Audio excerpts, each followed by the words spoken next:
নমস্কার বন্ধুরা, বাঙালি ফুডে আপনাদের সকলকে স্বাগত জানাই। আজকে আমরা আপনাদের জন্য যে রেসিপিটি নিয়ে এসেছি সেটি হলো মানকচু দিয়ে চিংড়ি মাছ। আজকের রেসিপির জন্য যে যে উপকরণ লাগবে সেগুলো হলো, এখানে আমরা নিয়ে নিয়েছি মানকচুটাকে ভালো করে নুন হলুদ দিয়ে মেখে সিদ্ধ করে নিয়েছি। আর এখানে নিয়ে নিয়েছি চিংড়ি মাছটাকে ধুয়েও নুন হলুদ মাখিয়ে নিয়েছি।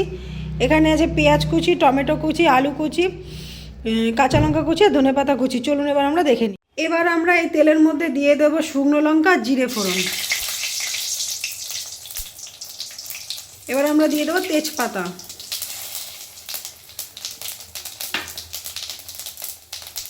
এবার আমরা দিয়ে দেবো পেঁয়াজ কুচি।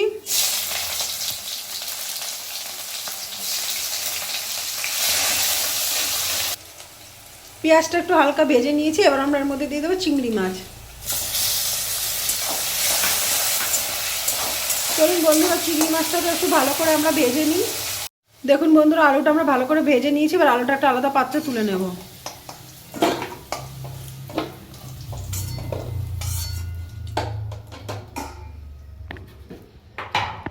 দেখুন বন্ধুরা, আমরা গ্যাসটা ধরিয়ে কড়াই বসিয়ে দিয়েছি। এবার আমরা এর মধ্যে দিয়ে দেবো সামান্য পরিমাণে সর্ষের তেল।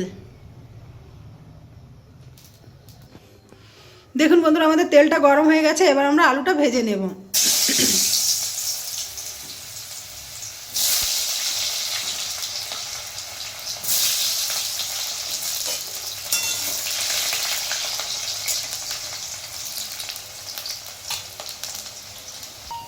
এবার আমরা এর মধ্যে দিয়ে দেবো সামান্য পরিমাণে লবণ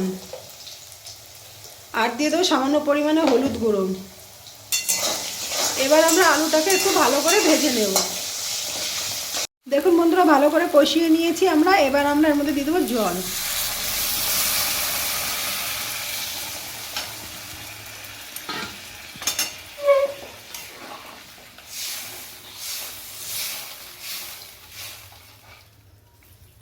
এবার আমরা এটাকে 15 মিনিটের জন্য ঢাকনা দিয়ে দেব। দেখুন আমরা ঢাকনাটা দিয়েছি। এবার 15 মিনিট পর আপনাদের দেখাবো। দেখুন বন্ধুরা, 15 মিনিট হয়ে গেছে। এবার আমরা ঢাকনাটাকে খুলে নেব।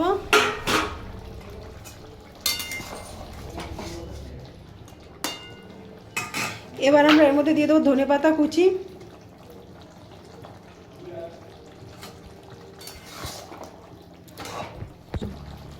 এবার আমরা এই দেখুন বন্ধুরা, আজকের রেসিপিটি আমাদের রেডি হয়ে গেছে। যদি আপনাদের ভালো লেগে থাকে লাইক কমেন্ট শেয়ার করে দেবেন এবং এরকম নতুন নতুন আরও ভিডিও পাওয়ার জন্য আমাদের চ্যানেলটিকে সাবস্ক্রাইব করে দেবেন। চলুন আজকের ভিডিওটি এখানে শেষ করা যাক।